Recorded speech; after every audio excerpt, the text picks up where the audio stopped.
Hey, welcome to another episode of Backwoods Brothers. I am Joel. I'm with my man Tony. And we got another great episode for you tonight. We sure do. Today we are talking about bullshit.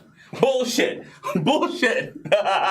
No, we've titled tonight's show In the News because we are talking about stuff that's in the news. In the news. And we need you to present some news to us, okay? So as we are talking to you, you have to talk back to us. Yes. Well, we were waiting for you to tell us to talk about. No. No, we don't have a subject tonight. We have 4. Okay, so we got more than 4. We have like 5. I actually added a couple extras. You added some extras? I think we're like at 13 or 37. Look, can I just start out with this one really fast though? Yeah. So today, you guys, those of you, you see us from all over the country, but those of you who live in Portland proper,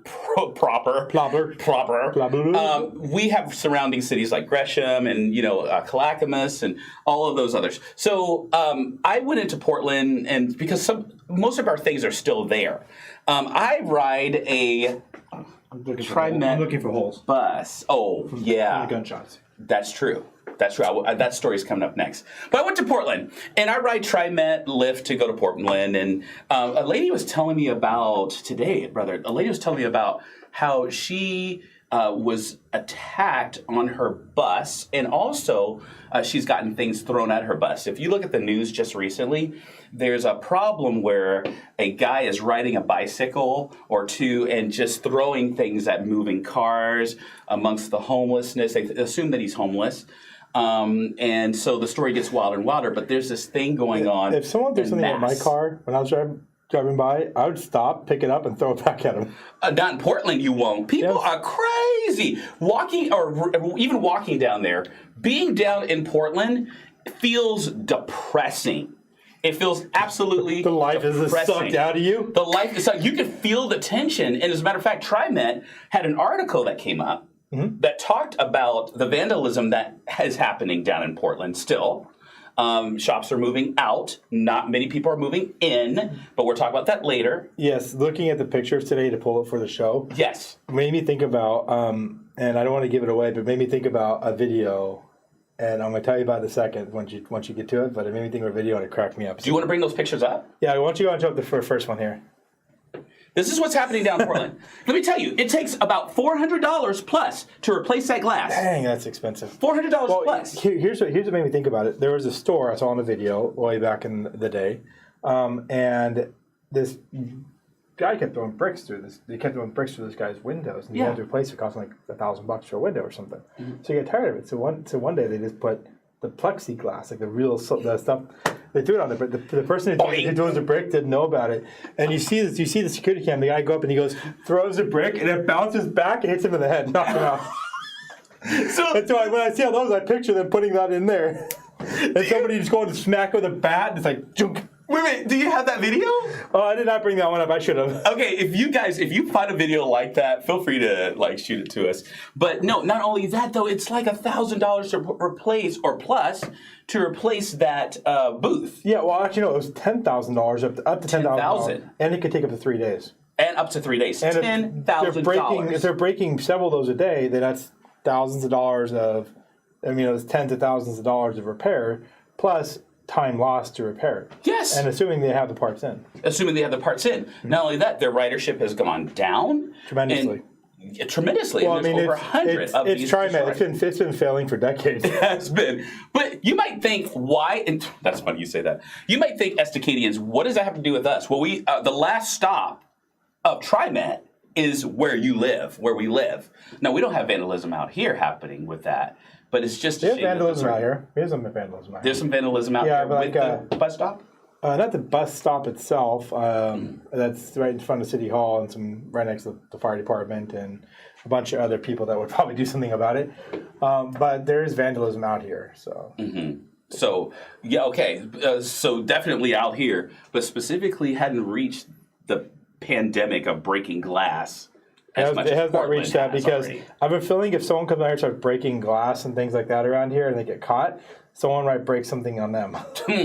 That's right. That's the way we roll out here in Estacada. Yep. Eye for an eye, leg for a leg. Absolutely. So I just thought that was amazing when I gave that to you, brother, today, because I was like, you know what? We have a second picture of that too. Oh, please show the second picture. That'd be awesome. Look how bad that one is. Yes. I think that's every single window. Well, and what they're planning to do about this is to possibly put more a tougher type of glass in there. I'm like, well, why not plexi? That's the plexiglass we're talking about. That's the special. It's really hard. It does scratch easier though. Like you can make it so you can't see through it. Yeah. But you can't really break it. So. But I got to tell you, I've ridden the bus for a long time, and plexiglass is the norm. You think that's bad vandalism? Yeah. That's not the weirdest vandalism. What's the weirdest? You know what the weirdest one that I've read recently on there? Yeah. There's someone called the Gresham Logger. What? The Gresham Logger. Please do. This guy has been doing it for like a year or two now. Randomly in the middle of the night goes out and uses the handsaw, they say, and randomly cuts down big chunks of trees up and down the Springwater Trail. And he's cutting like 500 to 700 trees somewhere in that range, you say. Over the course of like a couple years, and then no one's ever caught him. I don't know. He just cuts down all the trees. Started small, and then he went to bigger and bigger. And I mean, who says in their life has that much time in their life? I guess, but who says, I'm going to vandalize trees. I'm going to go get a handsaw, not even a chainsaw, a handsaw, and I'm going to cut down this big old tree. I'm going to cut down 5 of them big old trees in one day. That's some abnormal psychology. That's all I have to say. Is that a tree fetish? Is that a tree fetish? Dude, that is dead. Like commitment to your cause. Dead commitment. I'm gonna kill all these trees. If that was the only problem for Portland, I wouldn't mind. It's like killing people and killing trees. Well, yeah, no. Well, maybe not out here in Portland, because if you kill a tree, that's just as bad as killing a person. Not here in Estacada. No, but I'm talking about in Portland. The way that they were writing about it in the article was kind of weird. They were like having a little love affair with them trees. Tree homicide? So, hey, Kaylin, how's it going? Hey, you guys, don't forget to comment when you guys get a chance. We'd love to see what you have to say. I would love to hear your Portland experiences, but whenever you're ready to move on. I was ready to move on when I moved out here. Out here, vandalism in Estacada starts with either one of two ways. One is, hey, hold my beer. Or it goes, hey, you got pretty lips. Speaking of cutting down trees, we do it legally. We're a logging town. Come on. Yes, yeah. Well, we were. No, we were back in the day. But, yeah. So that was all I got for that one. I mean, yeah. It's hitting pretty bad in there. I mean, that's like the worst. That's like the least of the issues and the things that have come up besides, murder rates and everything else. But I guess that's a little bit lighter side of bad news of Portland. Yeah. People are moving out of there pretty quick and stuff, so. If we're moving on to Mayday, if we're moving on to what I think we're moving on to, which is probably the fires, right? Yeah, we're going to get into something a little bit. Before we do that, yeah, we're moving from Portland kind of to the fires. Guys, the cause of the fire at MacGyver Park is unknown until it's known. That's all I have to say. Yes, assume what you want. There was 2 fires out there on the same day. The first fire was proven and determined to be from electrical lines. That was not man-set. It was an issue on the electrical lines that happened to spark a fire. PG responded to take care of that. That was a quick and easy thing to take care of. But the second one is unknown at this time, and so they will determine the cause and share it once they know it. And there is no official report to be put on that. Well, they still haven't actually shared from Riverside. So, are you talking about the Riverside Fire 2020? Yeah, the Riverside Fire 2020. So I got to say this, by the way. This fire marked one of the first major tests of our newly formed independent agency. Yes. We knocked it out of the ballpark, you guys. They crushed it. And crushed it. When we raised it to the 2 alarm, everything else, they went to the right stages and stuff. I tried to find pictures of what I saw when I was up there on the fire line. Was where the entire spring water was just lined out with fire trucks. I couldn't find a picture of it. You were talking about that yesterday. Yeah, it was crazy. But I did get a couple pictures here, so let's pop up one of them real quick. You're on the front lines. That's one of them. That was the fire once it reached spring water. Excuse me, let me correct this. I said you were on the front line, brother, but you were on the line, but the line way back behind the fire truck. So you were on the front lines. The fire. I probably could have hit the fire with the stone pretty easy. Could you? Yeah, I was barely down the road from where it came up and met spring water. Did it singe your beard? No, it did not singe my beard. I wasn't that close to it. Good. But you turn as dark as I am. You can see here, this is when it actually reached spring water, I believe. Yeah. If you look at where this is at, I want to say I was down this Whatever. If you look at the TV, it's that way. This is. It's yeah. Yeah. Basically, I could see this. The fire was on my right, so I was further down that road. You were too close. That's a raging fire right there. And we could see the fires and everything else, but you could see like the power lines. And stuff. I love what Joel said. Hey guys, my brother, he's part of a group called Estacada Community Watch, and what they do is they go out. We have a part of our group that goes out to major happenings, and the fires are one of them. And he reminded us as Estacadians to stay calm. Do not get into our heads. Stay calm. You keep saying that, so I'm kind of wondering if you were panicking. You know what? I'm projection. Anyway, so go ahead. That was one of the fire pictures. We have a couple. We have another one. Let's go to see the next one here. Yeah, so that one I believe is what you could see. I think that was before it actually crossed and got to the thing that's one up before it got the spring water. So that was another big one there. We can go to the next one if you want. These are the fires in Estacada. This is the lady that her house lost her home. Her name is Deb. Oh, you want to go ahead? Yeah, her name is Debbie Ingle Miles. Excuse me if I mispronounce Ingle Mills. Ingle Mills. She actually just got through restoring a home. She had lived here for 17 years when flames hit her house. Yeah, and so where the fire came up is just to the. You see that white truck right there? If you went to the left a little bit, that's not too much further down. Is actually where the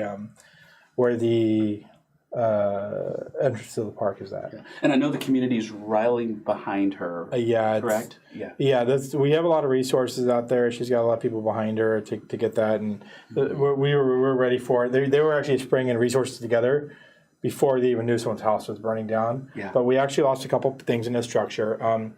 There was 100-year-old building. It was a barn. Yeah. The bat barn. Mm-hmm. That's gone. That's a 100-year building's gone. And here's where leave this up for a minute because we'll talk about this in a second. But 100-year building is gone, and then her house was gone, and then a couple other small. Were they a part of the one structure? No, two different things. Two different things. So, okay. All right. So I can't. I'm gonna do the best I describe without actually putting my finger on it. But if you look to there's like a green area right along the river there. It says Paradise Park, and above where it says Springwater. That's the park. That's Milo McGovern State Park. The red zone was an evac area.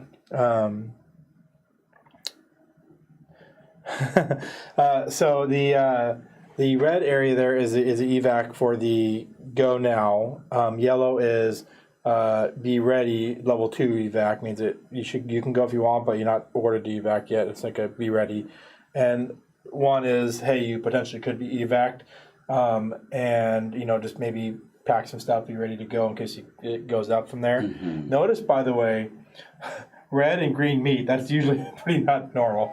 But the other part was if you see the big area around where it's like not green, yellow, or red. I'm just looking at how the red looks like Norway. It does look like Norway. But the rest of it is, what we're going to say on Watch the News. Yeah. But Estacada to the right, partway down, that's where we're at. So the fire moved away from Estacada, kind of following that line of the red. West, kind of? Yeah, so I'm not sure why they went so far down. Maybe they're afraid it was going to jump and run down. But anyway, so that's where the fire was at in the evac zones and everything else. But the good thing is the park will be opening again here in a little bit. They will have at least the lower half open. The other half they're not going to have open for a while. Who's Hamilton? Is it Chief Hamilton? I think he's the chief of the Estacada Fire. Yeah, excuse me, you guys, if I don't know that. But Hamilton said a couple of things that I thought was really good. Hamilton said that his team used grant funding to create a wildland crew. So the crew specifically to handle things like this? Yeah. Smart and thinking ahead from the 2020 fires? Yeah, exactly. Well, they have responsibility in a bunch of forested area up until ODF, which is Oregon Department of Forestry, takes over, and then Oregon Department of Forestry takes over in certain areas. Part of Milo McGovern State Park actually touched some forestry land, and the fire actually crossed into some forestry land where their responsibility was, and so that's why the ODF also was showing up too, and so that was at a level 2 alarm, and then they went to 3-alarm fire. 3-alarm fire. Well, he said something. They got lots of He was resources. asked by our local station, KATU, asked why it took a major fire to put these preparations into place. I don't like the question and the framing of the question, but you know what? This is the way he answered it. He goes, we call emergencies, accidents, because you never really know what you're going to run into. Amen to that. How big is it going to be, and what resources you'll need? If you could plan for that, man, things would be great. But we could have never imagined the wildfires of 2020. That was a 100-year fire. I mean, it's the scenarios there it was running so fast and spotting 5 miles ahead of itself. But speaking of that, I just want to put a quick spot in here before we talk about a sponsor. Yeah. We actually are going to, on this Saturday, Yes. We are going to be doing interviews. Anybody who's local that would like to be interviewed about the fires, if you were evacuated, you helped fight the fires, you were working the relief part of it or something, we're gonna invite you right here into the studio. We're gonna sit you down and we're gonna let you just talk for about a half hour and tell your story. Awesome. And we are inviting you this week, and we need you to reach out to us and schedule with us, because we don't have a lot of room to like have people wait. So we want to make sure we're kind of getting people coming at the right time. So please reach out to us on Messenger or at our email. There's an article probably down below where you're seeing this that talks about the contact. But if you don't reach out to us and you try to come, or if you know where we're at, you try to show up, you may be waiting a while. We don't have room for you to wait, so you're going to be at the hang outside or in your car. So how do we sign up again? Basically, reach out through Messenger. We'll get you on the schedule. You can reach out through our email at backwoodsbrothersllc@gmail.com. Awesome. But you have to be local and effective locally around in and around Estacada. And let me speak to you really fast too, guys. You know, you don't have to be a backwoods brother or a person who gets up in front of people and is eloquent with your words. You're telling your story. Your story is your story. So let it stand as your story. Come in. Don't be shy about it. Sign up. We want to hear from you. Exactly. And keep in mind, it's going to be edited. Yeah. So if you're worried you might get started, have to change your mind. It's not live like we're doing. Exactly. This is live. We can get in trouble here. But it's edited. It means that if you're saying something and then you want to retract or change it, you can do all that. Yeah, you'll have your block of time to say what you need to say about the fires. But no perfectionist, though. You only got a limited time. That voice inflection wasn't right. Can you change that for me? What? Shut up. Go ahead with your best. I'm going to turn you into Secret Squirrel on there. All right. So that's where the fire's at there, and so it actually came out pretty good. They responded really well. I was really impressed. ECW did a great job getting the communication out to everybody. And thank you for the other surrounding groups, by the way, guys. Yeah, that helped. Exactly. Malala Takes out a there village. doing a great. Which, speaking of Malala, we got a story about Malala coming out in a minute. But before we do that, let's go ahead and go to our sponsor, Whitney Signs. Yay! Great people, great signs. They made signs like this. Mayor Drink Wine. Mayor Drink Wine. For mayor. Yes. Next term. So go take a look what they can do for you. Yes.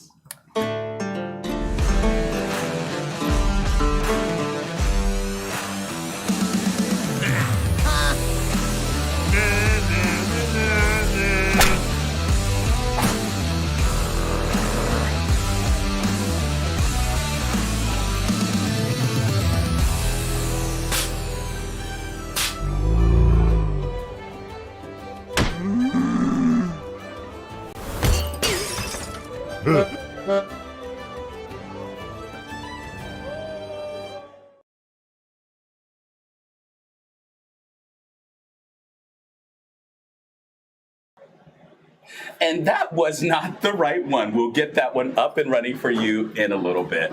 But wow, that was really cool. Welcome back, bro. That was a preview to the other commercial we're going to be doing later today. Apparently, technical difficulties. I mean, hey. You know, Mayor Sean's getting a laugh at that one. It's like, wait a minute, that's not my business. Slapping arm. He's not a bunch of dwarves having a slap battle. Yes. So, what can you say about him, though? The company, the actual company. Mary, we're going to try this again right now. Let's go. Did Mary try it?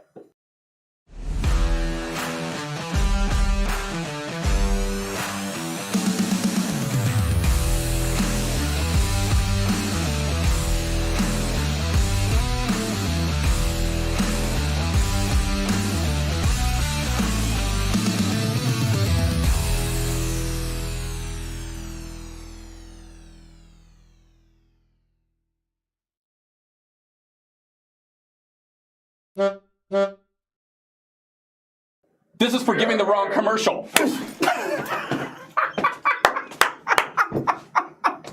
Oh, Gosh. Okay. that'll make more sense why this happened. Okay, you guys, so there you go. That is Whitney's Science. We love you, Mary. We love you, Sean. And thank you for what you do with and for our community. We love you. I just think it's funny how we had, here's Whitney signed, and there's a bunch of Slappy doors. fat dwarfs. You know, live, you never know. Fat doors. Wow. You know Mary's going to get a kick out of that. She's like, She's like, I didn't know Backwoods Brothers went slappy. Yeah. Yeah. Well, I mean, honestly, that's what's the sloppy dwarf is a bunch of fat, like, when I say dwarf, it is dwarves, like the fantasy dwarves, like elves and dwarves. Brother, fantasy dwarves. does this shirt make me look fat? Yes. Dang it. Your shirt makes you look so fat that it makes me look skinny. Miracles do happen. Okay, guys. On to the next order of business. Yep. Remember, don't forget to comment. I don't know if you're commenting. Are they commenting? Yeah, well, I don't see any people comment tonight. Usually we get a lot of commenting, but not so much lately. Okay. Come on, guys. Give us something. Jacqueline Yes. Robinson? I'm not sure. Jacqueline, hi. No, that's a question mark. Kelly says Jacqueline Robertson? Question mark. Oh. Apparently Kelly. the text went black tonight. I'm not sure what's going on with that. I adjusted it for something else, and apparently it's dude. It is one technical issue after the other. But when you are the only one doing the technical go. stuff and the content and everything else, you're bound to miss something somewhere, right? You're not perfect, right? I am looking for my notes. Oh, you're the only one, huh? Ooh, our producer. That does the prepping? Sure. The producer said that. You know, speaking of no one being perfect, I'm gonna sleep on your couch tonight. I don't even know how to give a segue into this story because I don't. You know, guys, one thing about rumors is that they are rumors until they're facts. Yes. So what we usually say on the show is that we're going to try to present as accurate news as we can. Yep. But it's laced in opinion. So please don't take our opinion as gospel. You do your own research and you have your own mind. Exactly. Schools used to teach you how to think.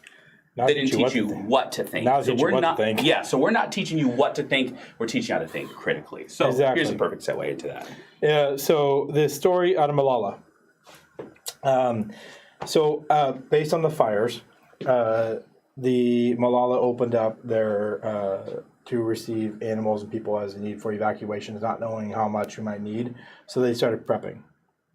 Oh, what was that from the Buckaroo? The Malala Buckaroo opened up the grounds there, and Mayor Kaiser out of Malala had put things together in motion out of there.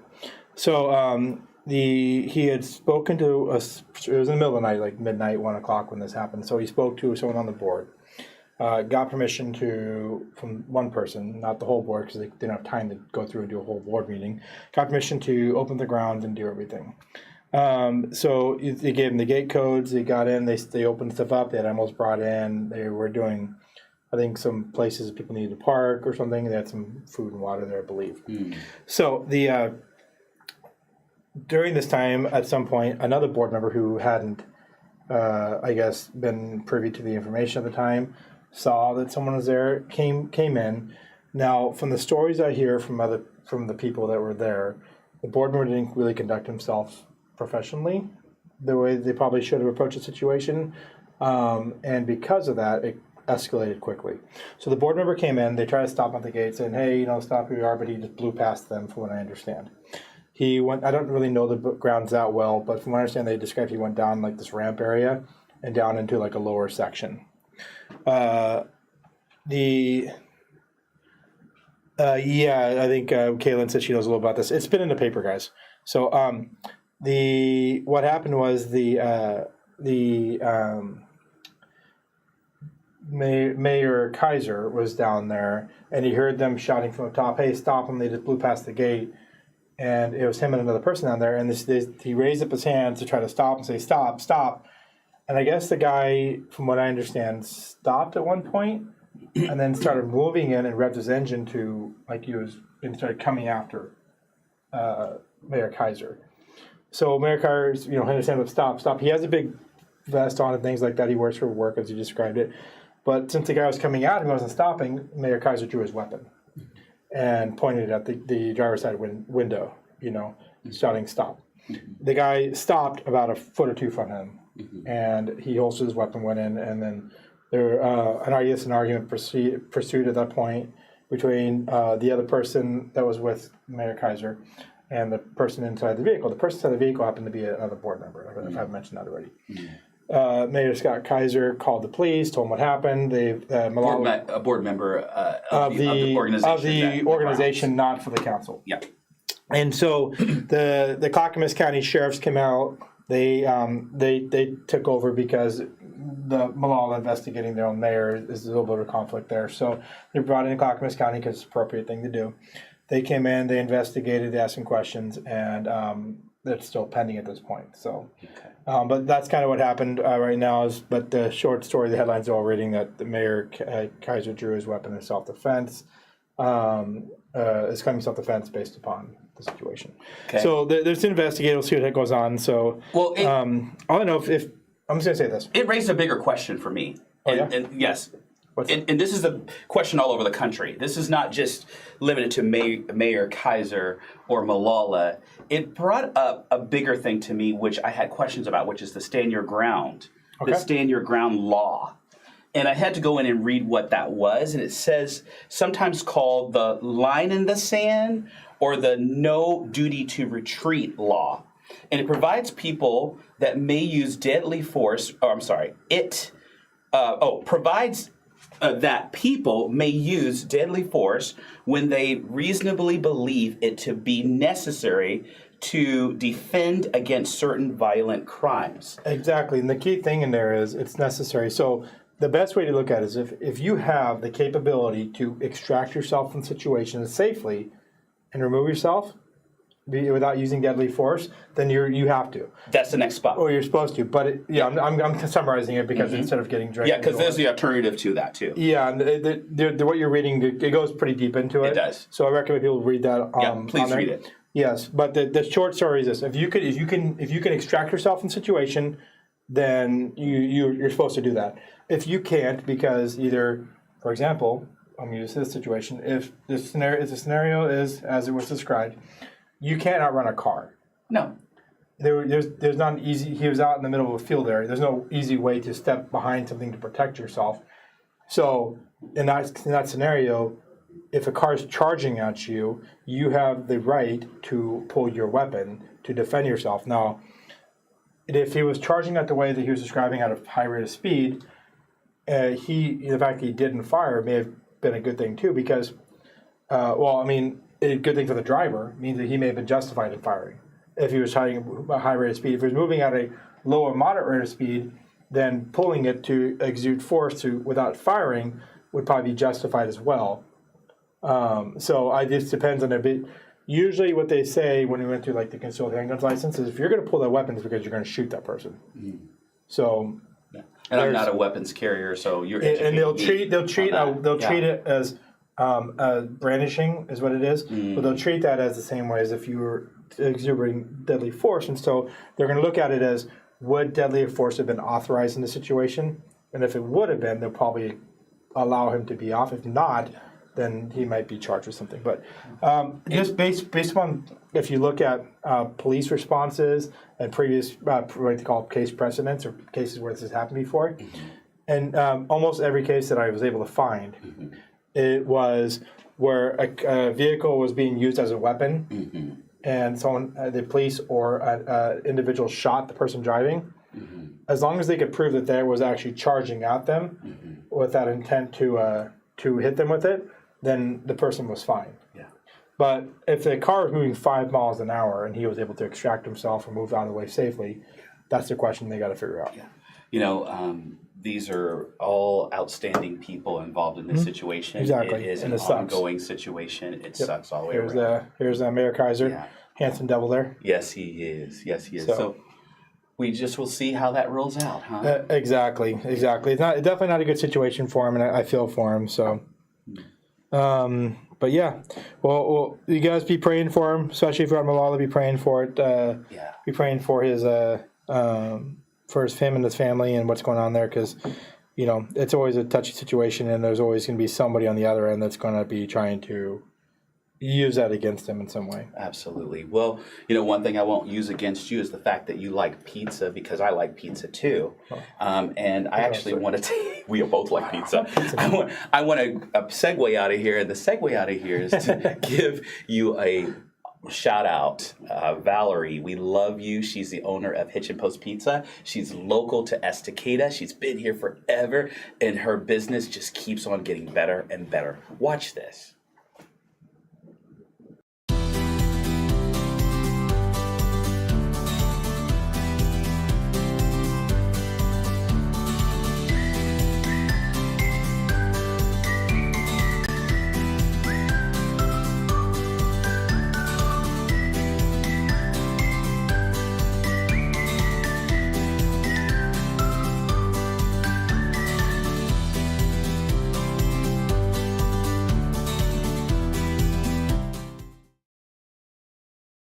All right. Well, my partner is the ever disappearing partner. Ready? 1, 2, 3. He's back. Yes.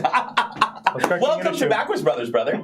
I thought I'd be faster than that. He's doing double duty tonight, you guys. I really thought I'd be faster than that. Do you have anything else that you want to tell from the last segment? No, we're good. Okay, good. Well, we're going to move on from our last segment. Well, I do gotta train you. Oh.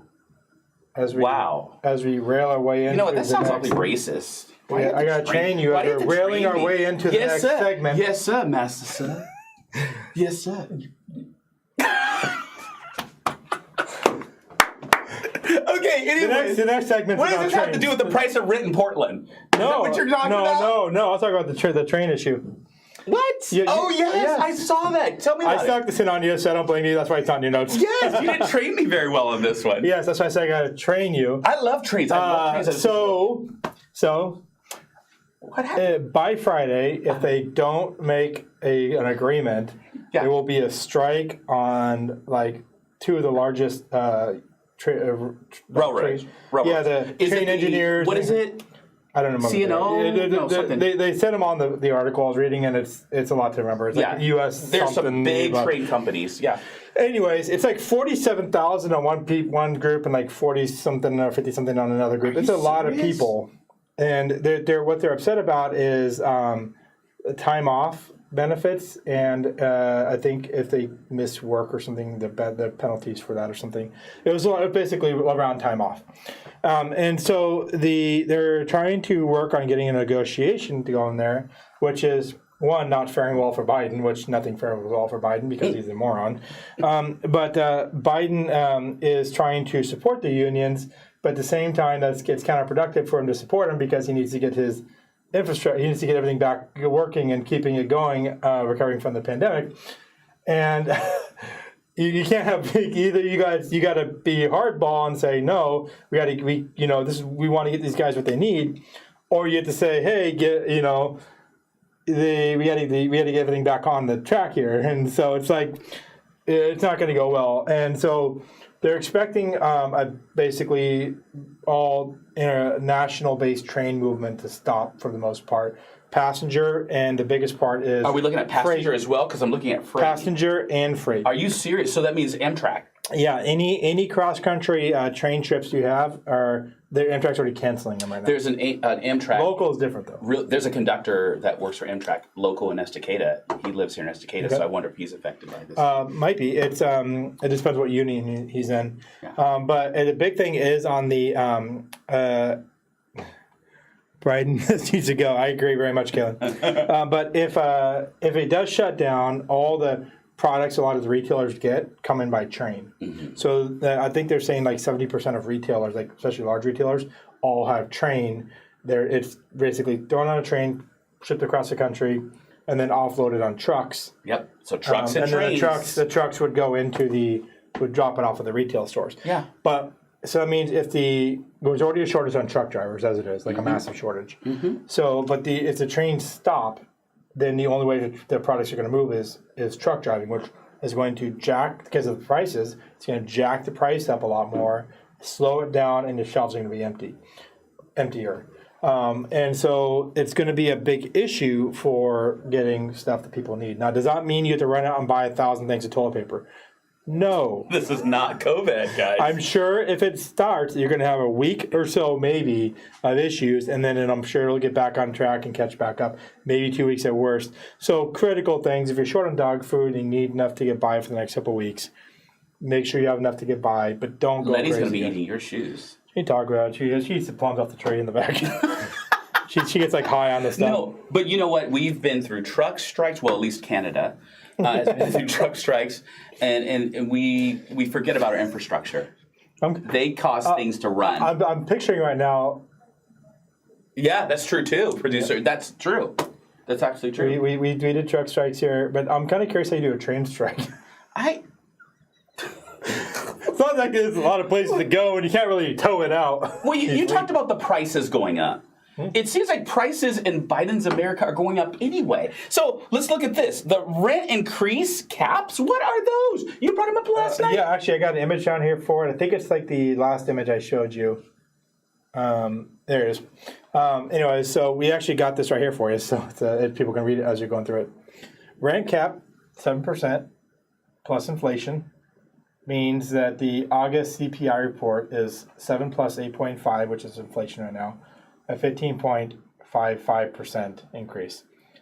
I'm not sure where the extra 5 came in.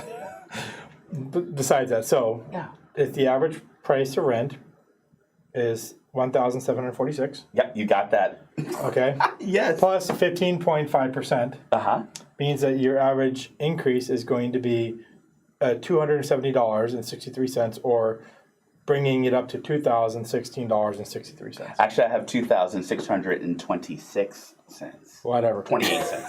Just saying. They didn't add the extra 5%. Whatever. It was an image I found online. People can't do math that well. But hey, we're pretty accurate here, guys. Your rent's going to go up $2,000. Then this, but brother, what you didn't mention is this is for a 1-bedroom apartment or residence, because a 1-bedroom in Portland goes for now about $1,500. So it's going to bring it up in 2023 to that $1,700-ish around there. And that's going to be the monthly. Exactly. And so, as you know, rent prices don't trigger and go up and down as quick as the sale price for food and things like that. Yeah. Rent prices can go down, but it has to have demand and supply. And the chance for those numbers and those understandings to come up means that in order for rent prices to go down, you need a length of time in which an open apartment sits on the market. Mm-hmm. And if an average apartment is sitting on the market for a couple of days, then the demand is high and it's going to go quickly. It's going to keep jacking up. Yeah. But it's not the same way where if it sits on there for a few days, it's suddenly going to go down. It's got to sit on there for a few months to start to see that it's slowed, and then for them to consider adding deals and lowering the price. And then that does not count if you get locked in a lease or something. Now they are putting a rent cap. Yes, as you saw there. But it's still not going to change anything because the inflation is causing problems. Inflammation too. It's making inflammation in my brain. Inflation's causing a problem. Go with that. But yeah, so while the reactionary response is very rapid in a short window, the return from that reactionary response is much larger, because they don't need a lot of time in order to see that things are going quickly in the area, because that's a short period of time, because shorter time means higher demand, means you raise prices. Longer time means lower demand, lower prices. But longer time means longer time, so it's a big difference. Yeah. And so that's why the curve on rent prices looks like this, and then it comes at a slight angle. At an angle, bell curve. Yeah. Okay. Not even a bell curve. No, I forget just the curve. One of these. And it just kind of... I was waiting for it. Yes. But so, okay, you're talking about the rent caps, but also you brought up to me about Portland housing costs going down. That's purchases going down. Yeah. So, but you know what? So Portland will not say it's because of what we think Portland would say it's because of. They're saying it's because of interest rates. Yeah, that plays a little bit in it, but no. I completely clicked the wrong button again.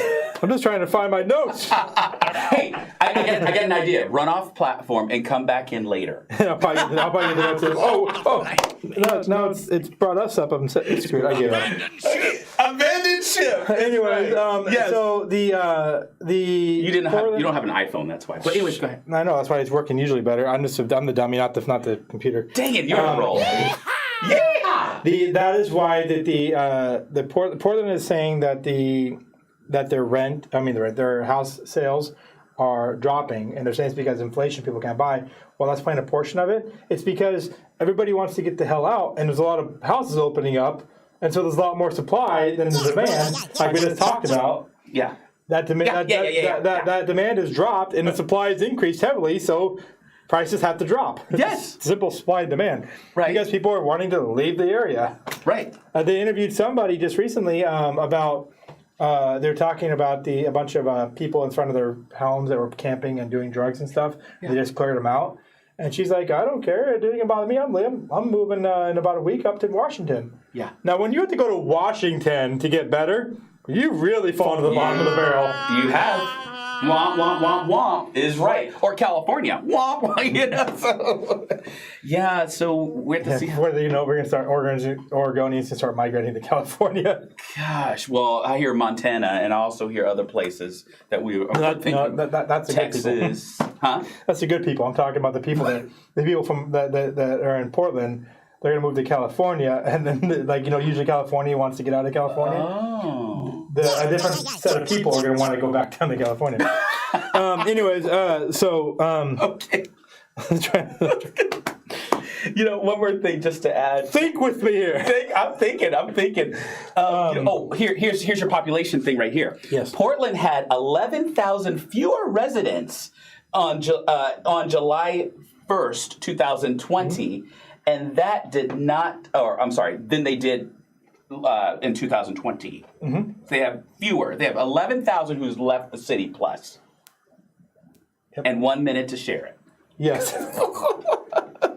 I think she's talking in our ear, not on the. Oh. Well, then people might be thinking about what the hell is he talking about? Yes, she's been talking in our ear. Producer's talking in our ear. I thought she comes through the thing now. She comes quietly through our ear. I can if I want to. She's been talking. See the difference: the loud and the quiet. The quiet is in our ears. The loud is on the. All this technology, y'all. My goodness, thank you, producer. Okay, she can correct my. We were just looking smart. I know. And then I just told everybody. Secrets. Well, everybody knows what happens. The View does it all the time. I have to say it. Well, they don't look smart, man. They're not. Okay. Anyways, hey, well, you guys, we had probably a lot more to share with you, but man, time went really quick. We had some good stuff to share, and we were at the end of our show. But can I go recap? Yeah. Okay. Yes. So we got something to show them too. Okay, we talked about the fires. Yep. Oh, can you recap? You're going to recap. Ready? We talked about man. Go. And we're praying for the lady that lost her home. That lost her home. Yep. And we're praying for Malala and all of those folks there. Yep. Then we talked a little bit. Yeah, we love you, Mayor Scott. We talked about the prices of houses. Yep, and how they're going down. The rent's going up. This thing right there. Yep. We talked about your special train story. Yep. Trains. About the strike. So we're going to see what happens this Friday. Yep. Right? Yep. We also talked about the vandalism that's happening in Portland. Yep. So about 100. Please behave yourselves. Yep. Okay. And the last thing we talked about is Sloppy Dwarves right here. Our brand new sponsor.